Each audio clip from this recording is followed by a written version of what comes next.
This is the wrap-up for the live market open for Monday. It's actually May 9th. Okay, so we had quite a few events over the weekend which shaped the mood. The US dollar remains the winner, remains the leading currency after the big turnaround Tuesday last week, and the non-farm payrolls was good enough to keep the US dollar on the move. Chinese trade data does not look good. Okay, the bottom line was positive, a higher surplus than expected, but a big fall in imports and a smaller fall in exports and do not bode well for the global economy. Greece is back in the headlines. Parliament had an all-night session and they approved new controversial measures, new pension cuts, not real reforms, just to show the creditors that they're doing their share, hurting their citizens. On the way, today we have Eurogroup meetings, and they might give us some more. Well, they're expected to kick the can down the road, in my opinion, but perhaps approve the next tranche of aid for Greece. Anyway, this becomes more and more problematic. The Eurozone issues, the debt crisis in Greece, the political crisis in Spain, where I am, everything is related also to the Brexit. The European leaders want to keep kicking the cans down the road, at least until after the Brexit referendum. And oil prices, we have rising oil prices because of fires in Canada. 1 million barrels per day of production are missing from the markets. So we are seeing stronger oil prices, but not a stronger Canadian dollar, because the trouble in oil comes from Canada. And something to watch an eye out for is that Saudi Arabia shuffles its oil ministry, central bank, and there is suspicion that they can remove their peg from the US dollar. That could become interesting. Just a side story at the moment, but worth noting.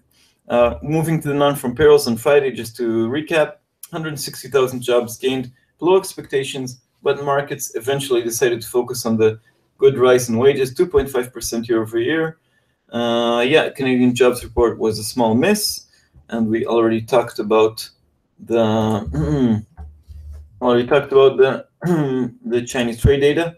In markets, we're seeing a stronger dollar. In general, nothing huge on euro dollar, just a bit under the 114 level, 114.60 to 113.35 these are the levels I'm watching. Pound dollar is making a bigger move to the downside in comparison to the euro. A speech by David Cameron on why Britain should stay in the European Union is the focus of the day in UK political news. He's going to be talking about the importance of the European Union for peace.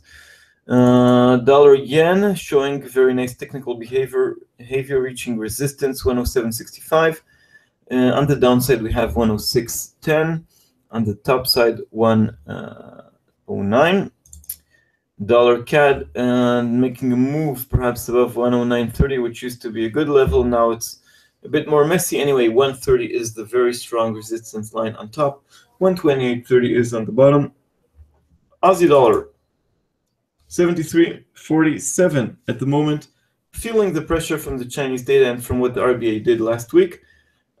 Support at 72.80 and 72.20, resistance at 74.40. So, and Kiwi dollar, New Zealand, also their rate hike is expected just to mimic the RBA, to follow the RBA. 68.20 is still level I'm watching. Below that, we have only 67. And on the top side, 68.80, 69.50, and the very nice double top of 70.50. The calendar is relatively light today in terms of indicators. Just the, Syntax figure from Europe at 8:30 GMT, housing figures from Canada. Chinese CPI could be interesting at night for the Aussie. More important for markets is what's going on around the Eurogroup meetings for Greece. The speech by David Cameron and how it's analyzed by the markets. If it raises the chances, if it works for Cameron, that it's considered by political analysts as positive, as making a good case for keeping the UK in, or if he messes things up, and it's also possible, of course, and then we have sort of a backfire of his speech, So I would say that could have an impact on the pound. And let's see if the strong dollar trend continues. Again, I don't expect a rate hike in June, but the US dollar is still probably the cleanest shirt in a very dirty pile of the stagnating global economy. Okay, so that's it for today. Thank you everybody for coming and for the great questions. Wish everybody a safe and successful day in markets. And as always, we'll be here tomorrow at 7 GMT for catching up on what happens today and talking about what happens tomorrow, answering questions on technical charts, and you name it. Okay, so that's it. Thank you and bye-bye.